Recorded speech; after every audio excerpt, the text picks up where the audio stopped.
এই বাজে গান পড়তান ভাই ভাই গির পড়তান ভাই ভাই গির পড়তান।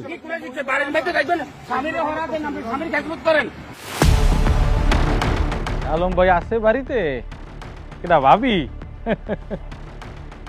কাজ করতে আছেন? আসলাম আপনাকে খোঁজ খবর নিতে, একটু দোয়া চাইতে। তা আপনারা হঠাৎ করে বাড়ির ভিতরে ঢুকে গেছেন গিল্লিকা, গেট নক না কইরা? আপনারা জানেন না এই টাইমে আমগো বাড়িতে কোনো পুরুষ মানুষ থাকে না, আপনারা গেট নক না করে বাড়ির ভিতরে ঢুকে পড়ছেন না? কে ভাবি, রাগ করেন কেন? আসছি তো আপনাকে খোঁজ খবর নিতে, দোয়া টোয়া নিতে। ওই কি পুতুর বউ নাকি? সুন্দরী তো দেখতে। কি হ্যাঁ, কোন এলাকা দিয়ে আনছেন ভাবি? কোন জায়গা দিয়ে আনছি তাতে আপনার মতলবটা কি? হ্যাঁ, আপনার প্রয়োজন কি? মতলব কিছু না, জিজ্ঞেস করলাম আর কি। তাই ভাবি ভোটটা কিন্তু দিয়ে নামাগো। হ্যাঁ, আপনারা জানতো আপনার ভাইজান যে সময় বাড়িতে আইবো তখন আপনারা আইসেন ভোটের কথা কইতে, এখন যান। আমার কিন্তু পর ভাবতাছেন ভাবি, আপনি তো আপন মানুষই, আমাকে কিন্তু একটু দিয়েন। হ্যাঁ, এটা লিফলেট রেখে গেলাম, একটা লিফলেট দাও ভাবি রে। ভাবি লিফলেটটা রাখলাম। ভাবি একটু তাইলে আইসি। ওকে, আচ্ছা আচ্ছা। কি মন মানুষ রে বাবা, লজ্জা শরম বলতে কোনো কিচ্ছু নাই। জানে এই টাইমে বাড়িতে পুরুষ মানুষ থাকে না, গড়গড়ায় বাড়ির ভিতরে ঢুকে গেছে। বেহায়া কোথাকার লোকগুলো কারা আম্মা? আরে বৌমা, আমগো এলাকায় কিছু বকাইটা লোক আছে, তাদের ভিতরে এই তিনটা। আচ্ছা শাক কাটো। আমরা প্রত্যেকটা বাড়ি বাড়ি গিয়ে ভোট চাবো। হ্যাঁ, সবাইকে বলবো যাতে আমাদেরকে সহযোগিতা করে ভোট কেন্দ্রে গিয়ে সুন্দরভাবে ভোট দিয়ে আসে। এই কথাটা ঠিক বলছো তুমি। ঠিক না? হ্যাঁ, চলো আমরা সামনে যাই। টিম করে তারপর যাবো। বাড়িতে কেউ আছেন? হ্যাঁ, কে আসেন? আসতে পারি? হ্যাঁ আসেন। আসসালামু আলাইকুম। ওয়ালাইকুম আসসালাম। ভালো আছেন? হ্যাঁ ভালো আছি, আপনারা কেমন আছেন?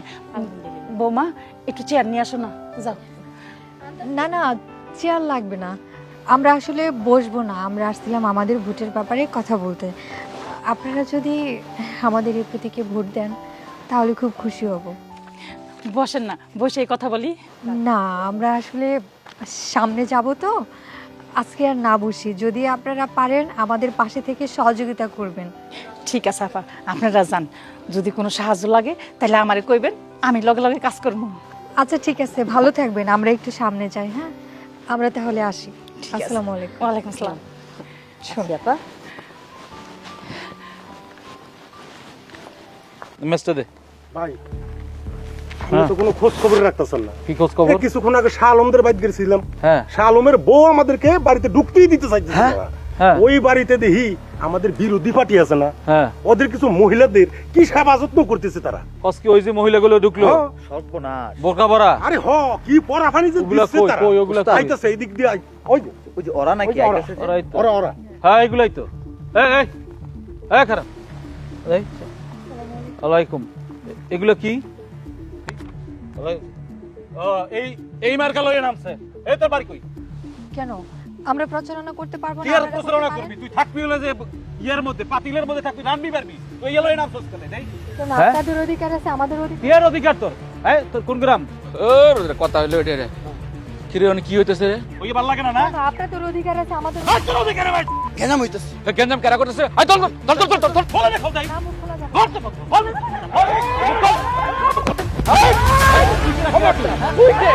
তুই কে এখানে? যেই হাত আমার মা বোনের ইজ্জত উপরে হাত দেয় সেই হাত ভেঙে দিব। তোরে দেখে রাখমু। নির্বাচনটা যাক তোর পারে পারে খুলে ফেলাম। জবরদস্ত হয়ে গেলাম। রাতে আনে এ চিন্তা রাখি। আর তোরা পারলে না আমিস তোরা ভাই মাল ডাইনার ধরে মারা দেবো না। একদম ফারিয়ে ফেলাম। জান দিব তবু মা বোনের ইজ্জত দিব না। যাদের হাতে আমাদের মা বোনের ইজ্জত নিরাপদ না তাদের হাতে আমরা ক্ষমতা তুলে দিব না।